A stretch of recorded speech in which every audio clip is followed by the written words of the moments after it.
नमस्कार दोस्तों, स्वागत है आपका हमारे YouTube चैनल वीडियो नगर में। 1000 प्रश्नों की सीरीज़ चल रही है।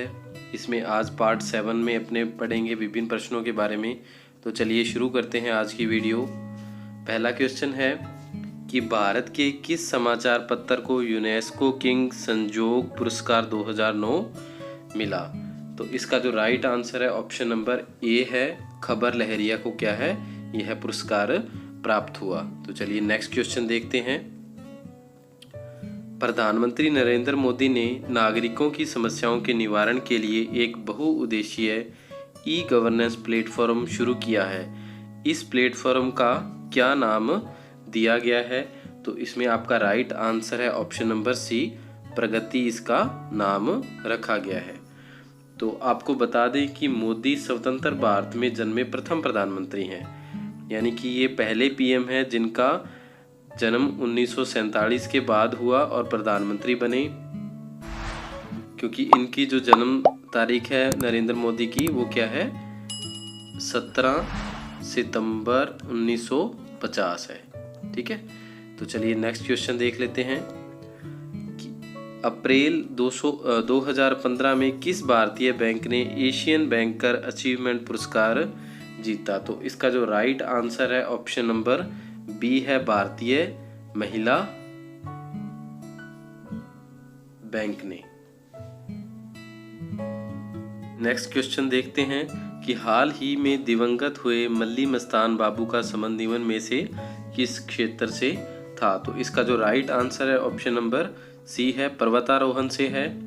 तो मल्ली मस्तान को विश्व रिकॉर्ड के लिए जाना जाता है क्योंकि 2006 में इन्होंने प्रत्येक महाद्वीप की जो सबसे ऊंची चोटियां हैं उन पे क्या है, चढ़ने का रिकॉर्ड बनाया था। तो चलिए देखते हैं नेक्स्ट क्वेश्चन। ऑपरेशन दुर्गा का शुभारंभ कब हुआ? तो इसका जो राइट आंसर है ऑप्शन नंबर ए है, 14 अप्रैल 2017 को हुआ। तो इसका जो शुभारंभ है वो हरियाणा राज्य में हुआ है, हरियाणा सरकार के द्वारा। जो हरियाणा के सीएम है मनोहर लाल खट्टर, कौन से, मनोहर लाल खट्टर के द्वारा इस जो योजना है इसका शुभारंभ किया गया। यह योजना क्या है, यूपी की एंटी रोमियो स्क्वाड की तर्ज पर हरियाणा सरकार ने शुरू की है। तो चलिए नेक्स्ट क्वेश्चन देख लेते हैं कि मोबाइल फोन पर भारत का पहला डिजिटल बैंक शुभारंभ किस बैंक ने किया? तो इसका जो राइट आंसर है ऑप्शन नंबर सी है, आईसीआईसीआई बैंक ने किया। और किस दिन किया था इसका शुभारंभ? 10 फरवरी 2015 को किया था। मोबाइल बैंकिंग का जो शुरुआत थी वो 10 फरवरी 2015 को की गई थी। चलिए नेक्स्ट क्वेश्चन देखते हैं कि 2014 गाजा संघर्ष पर यूएनएचआरसी के स्वतंत्र आयोग की जांच के लिए नए प्रमुख के रूप में किसे नियुक्त किया गया? तो इसका जो राइट आंसर है ऑप्शन नंबर डी है, मैरी मैक गोवन डेविस को नियुक्त किया गया। तो जो गाजा पट्टी और दक्षिणी इजराइल के क्षेत्र में इजराइल और फिलिस्तीनी संघर्ष चल रहा है उसे गाजा संघर्ष के नाम से जाना जाता है। चलिए नेक्स्ट क्वेश्चन देख लेते हैं कि ग्लोबल ई कॉमर्स कंपनी के कंपनी ई बेके किस राज्य के हथकरघा निगम ने एक समझौता ज्ञापन पर हस्ताक्षर किया? तो इसका जो राइट आंसर है ऑप्शन नंबर बी है, गुजरात राज्य ने क्या है, इस समझौते पर हस्ताक्षर किए।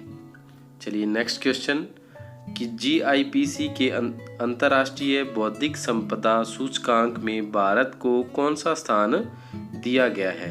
तो इसका जो राइट आंसर है 29वां स्थान भारत को दिया गया है अंतर्राष्ट्रीय बौद्धिक संपदा सूचकांक में। तो जीआईपीसी की जो फुल फॉर्म है ग्लोबल इनोवेशन पॉलिसी सेंटर। ठीक है, ये जीआईपीसी की फुल फॉर्म है। चलिए नेक्स्ट क्वेश्चन देख लेते हैं कि 2014 ज्ञानपीठ पुरस्कार के विजेता बालचंद्र नेमदे किस भाषा के लेखक हैं? तो इसका जो राइट आंसर है ऑप्शन नंबर ए, जो बालचंद्र नेमदे हैं वो मराठी भाषा के लेखक हैं। चलिए अगला प्रश्न देख लेते हैं कि कौन सा मेट्रो शहर भारत का पहला वाईफाई सक्षम शहर बन गया है।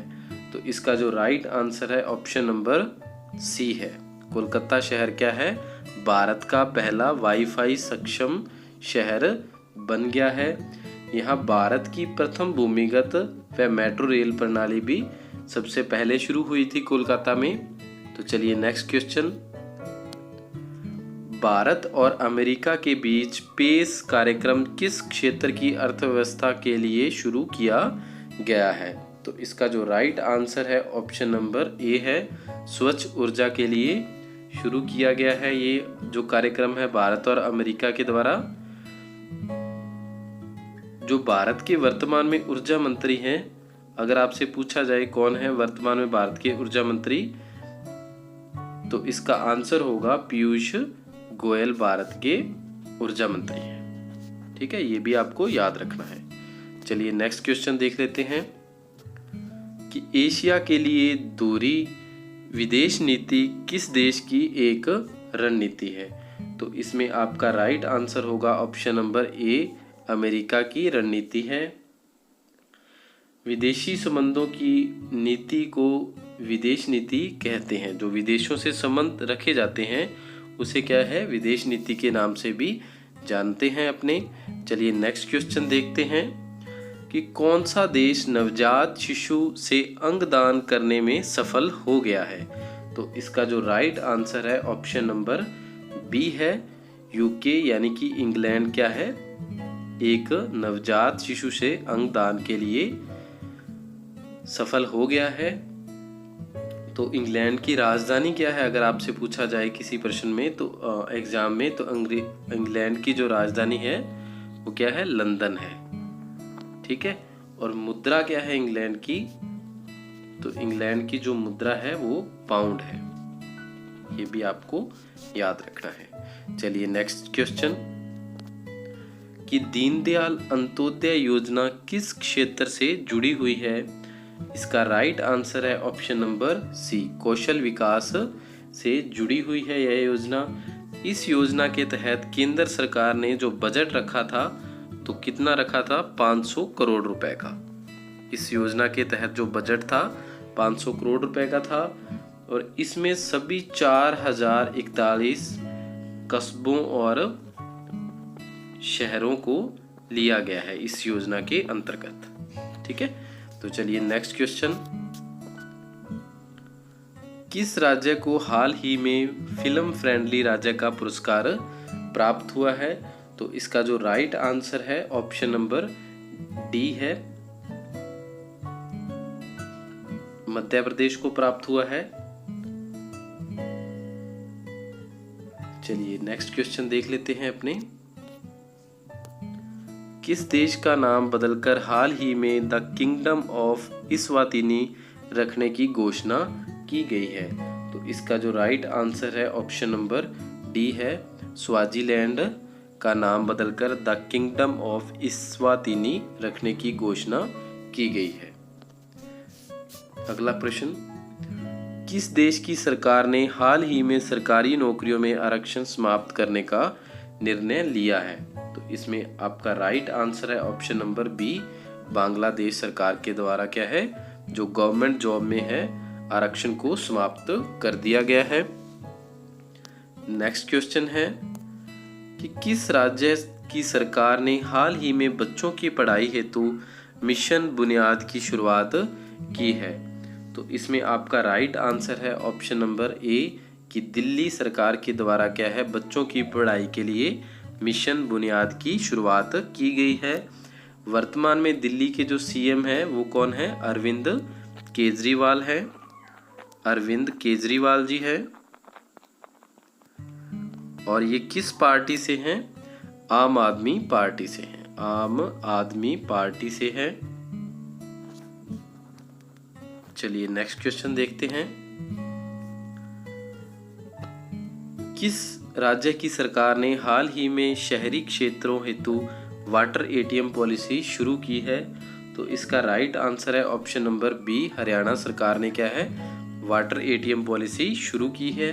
तो हरियाणा के जो सीएम है वो कौन है? मनोहर लाल खट्टर।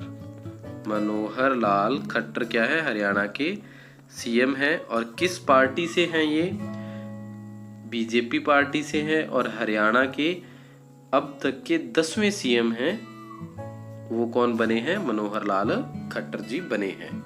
चलिए नेक्स्ट क्वेश्चन, निम्न में से किस देश ने भेदभाव के कारण संयुक्त राष्ट्र का योगदान घटा दिया है? तो इसमें राइट आंसर है ऑप्शन नंबर सी, इजराइल देश ने क्या है, भेदभाव के कारण संयुक्त राष्ट्र का योगदान घटा दिया है। तो इजराइल की जो राजधानी है, आपसे पूछा जा सकता है क्या है? यरूशलम इजराइल की राजधानी है। और अगर भाषा पूछी जाए तो वो क्या है? इजराइल की जो भाषा है वो दाएं से बाईं ओर लिखा जाता है। जो अपने हिंदी में लिखते हैं वो बाईं ओर से दाईं ओर लिखते हैं। ठीक है, तो चलिए नेक्स्ट क्वेश्चन देखते हैं कि केंद्र सरकार ने देश में मौजूदा सभी मोबाइल फोन उपभोक्ताओं के मोबाइल नंबर को किस प्रपत्र से लिंक करने के निर्देश जारी किए हैं? तो इसमें आपका राइट आंसर है आधार कार्ड से लिंक करने के लिए आदेश जारी किए हैं कि जो मोबाइल नंबर है वो आधार कार्ड से लिंक होना जरूरी है। चलिए नेक्स्ट क्वेश्चन कि निम्न में से किस आयोग ने कहा कि हिंसा हेतु उकसाना ही घृणा फैलाने वाले बयान को तय करने का एकमात्र मापदंड नहीं हो सकता? तो इसका जो राइट आंसर है ऑप्शन नंबर बी, विधि आयोग ने यह कहा। और विधि आयोग की स्थापना किस वर्ष हुई थी? अपने एक्स्ट्रा फैक्ट जो पढ़ लेते हैं। विधि आयोग की स्थापना 1834 में हुई थी और इसकी स्थापना यूके सरकार यानी कि उस समय इंग्लैंड सरकार के द्वारा की गई थी। और इसके जो अभी वर्तमान में अध्यक्ष हैं वो न्यायमूर्ति बलबीर सिंह चौहान है। विधि आयोग के जो अध्यक्ष है कौन है वर्तमान में? 2020 में बलबीर सिंह चौहान है। और इसका मुख्यालय कहाँ है? विधि आयोग का मुख्यालय नई दिल्ली में स्थित है। कहाँ है? नई दिल्ली में। तो दोस्तों आप देख सकते हैं कि आपने एक क्वेश्चन में लगभग 4 से 5 क्वेश्चन पढ़ने की कोशिश कर रहे हैं ताकि अपना ज़्यादा से ज़्यादा जो मैटर हो वो कवर हो सके। तो चलिए नेक्स्ट क्वेश्चन देखते हैं कि विश्व खाद्य कार्यक्रम चलाने के लिए संयुक्त राष्ट्र ने निम्नलिखित में से किसे नियुक्त किया? तो इसमें आपका जो राइट आंसर है ऑप्शन नंबर ए, डेविड बेसली को नियुक्त किया गया है विश्व खाद्य कार्यक्रम चलाने के लिए। विश्व खाद्य कार्यक्रम यानी कि WFP के तहत क्या है, जो व्यक्ति क्या है भोजन प्राप्त करने में असमर्थ है उनके लिए कार्य किया जाता है। और WFP की स्थापना, इसकी जो स्थापना है कब हुई थी? 1961 में हुई थी। ठीक है, इसका जो मुख्यालय है विश्व खाद्य कार्यक्रम का कहाँ पर है? इटली में है। इटली में इसका मुख्यालय है। तो चलिए नेक्स्ट क्वेश्चन देख लेते हैं कि भारतीय मूल की किस ब्रिटिश निर्देशक को ब्रिटिश सिनेमा में उनके योगदान हेतु 2017 के सिख रत्न पुरस्कार से सम्मानित किया गया है? तो इसका जो राइट आंसर है option number A, Gurinder Chadha को सम्मानित किया गया है। इनकी जो अधिकांश फिल्में हैं इंग्लैंड में रहने वाले भारतीयों के जीवन का पता लगाती हैं या उनके बारे में बताती हैं। तो आप सभी का दोस्तों बहुत बहुत धन्यवाद। आज की वीडियो में इतना ही। अगले 1000 प्रश्नों को पूरा करने के लिए पार्ट आपको कल हमारे YouTube चैनल पर मिल जाएगा। तो अगर आप हमारे YouTube चैनल पर पहली बार आए हैं तो इसे सब्सक्राइब ज़रूर करें, साथ ही बेल आइकन को भी ज़रूर दबाएं ताकि जो हमारी लेटेस्ट वीडियो और अपलोड हो उसका नोटिफिकेशन आपको सबसे पहले मिल सके। और अगर आपको हमारी यह वीडियो अच्छी लगे तो प्लीज़ इसे लाइक कर हमें मोटिवेट भी ज़रूर करें। आप सभी का बहुत बहुत धन्यवाद। जय हिंद, जय भारत।